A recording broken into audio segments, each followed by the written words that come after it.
Halo, selamat pagi. Semangat belajar ya. Kita lanjut sekarang. Yang kemarin kita bahas adalah proses praproduksi, ide, konsep, dan naskah. Kita lanjut tahap selanjutnya, yaitu tahapan pembentukan tim produksi. Jadi, di dalam pembuatan produksi multimedia, khususnya di perfilman, itu ada dua tim yang terlibat pembentukan timnya.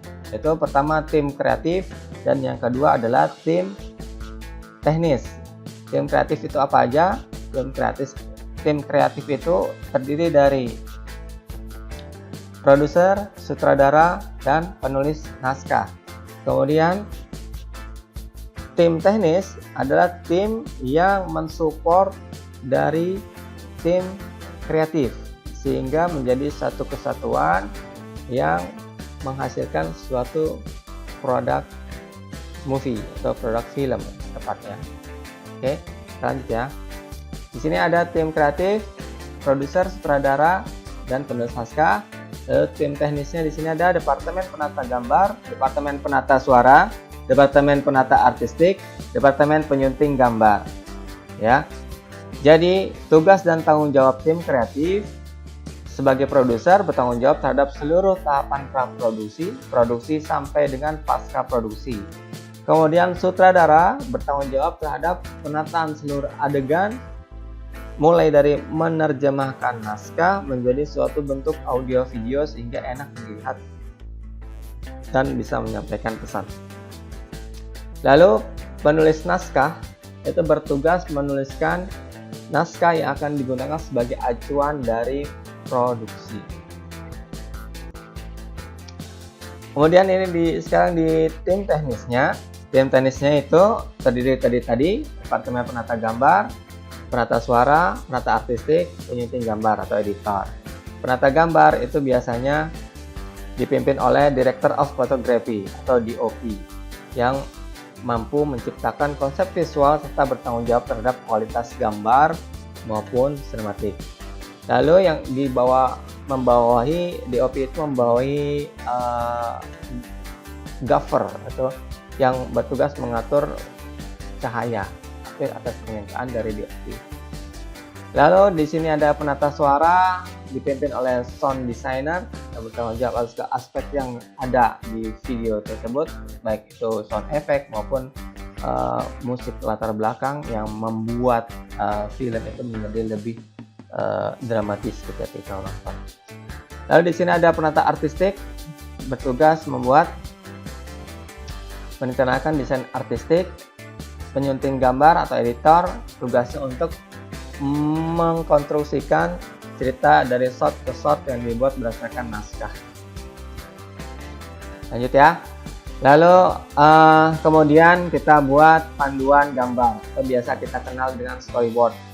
Storyboard adalah susunan sketsa gambar yang disusun berurutan sesuai dengan cerita naskah. Ya.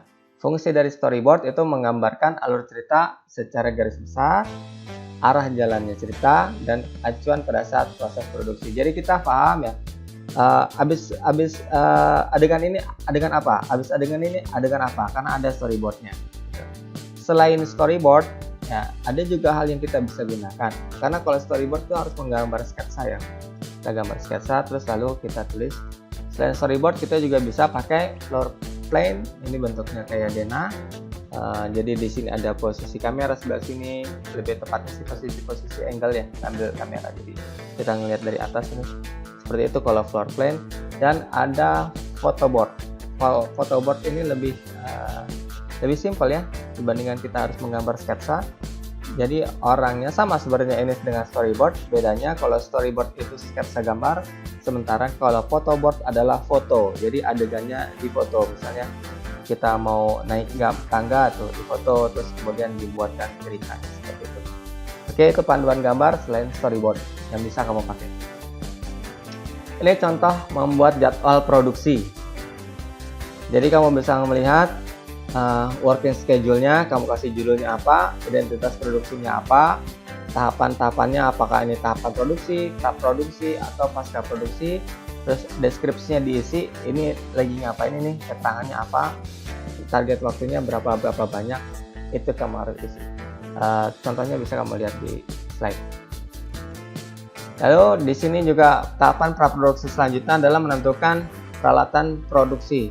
Jangan sampai nanti ada ketika pas produksi ada alat yang kurang. Jadi buang-buang waktu gitu. Harusnya semua peralatannya siap, sementara ini peralatannya ada yang kurang. Lanjut. Tahapan selanjutnya mencari pemain.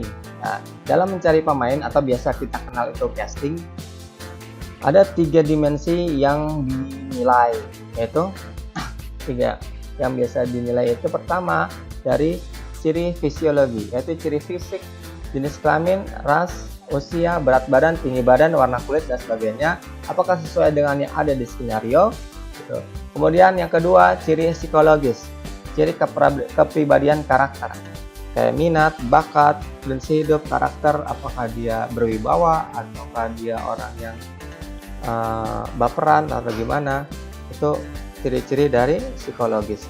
Kemudian ciri dari sosiologis, jadi kehidupan sosial karakter, yaitu status perkawinan, pekerjaan, pendidikan, kelas ekonomi, maupun tempat daerah dia tinggal. Yang perlu kamu ketahui, yaitu ada 2 jenis cara pengcastingan. Yang pertama adalah screen test. Screen test, jadi produser itu sudah tahu kira-kira tokoh siapa yang akan dijadikan calon pemain, jadi langsung ditawarkan aja kepada artisnya.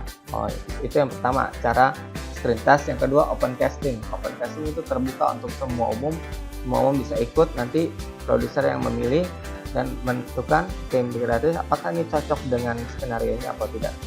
Lanjut ya, 5 hal penting selanjutnya mencari lokasi. 5 hal penting yang harus dilakukan ketika mencari lokasi.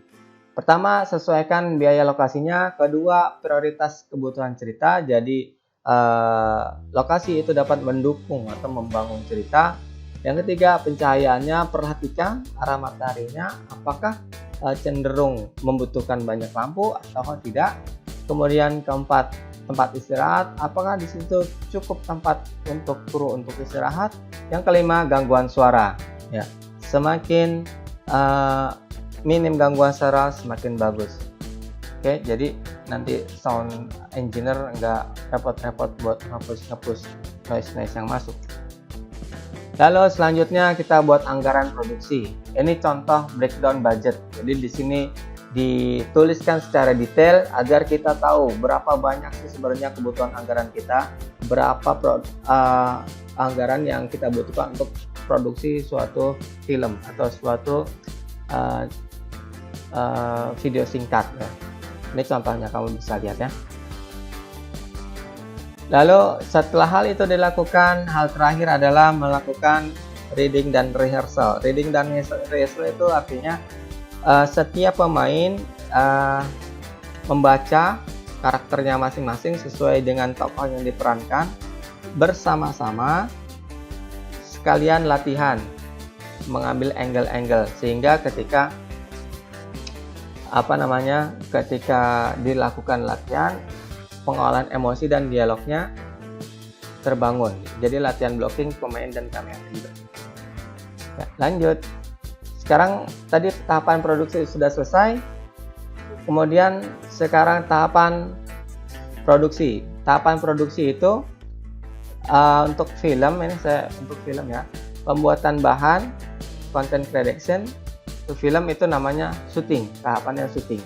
Jadi pemrosesan konten ketika setelah syuting, kontennya itu diambil, namanya video capture.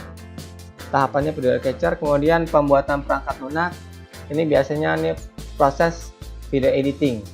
Lalu integrasi konten dan perangkat lunak, itu proses rendering. Lalu evaluasi konten. Kemudian yang terakhir revisi konten. Apakah konten tersebut sudah sesuai dengan naskah atau belum? Oke, setelah sesuai dengan naskah, setelah baik direvisi, oke, kemudian masuk ke tahapan pasca produksi. Pasca produksi berarti itu hasilnya sudah benar-benar fix ya. Lalu dikeluarkanlah masternya, master dari film tersebut, dan disimpan semua bahan produksinya lalu kemudian didistribusi. Jadi kelihatan ya, kemarin kita bilang kalau tahapan praproduksi merupakan tahapan yang paling panjang. Hampir 70% dari keseluruhan proses adanya di tahapan praproduksi. Ketika praproduksinya itu baik, akan memudahkan tahapan produksi dan hingga tahapan dari pasca produksi. Oke, baik. Segitu aja materi untuk hari ini. Mudah-mudahan kamu paham alur proses produksi multimedia, khususnya untuk produksi film ya yang saya bahas. Terima kasih sudah memperhatikan materi saya hari ini. Salam.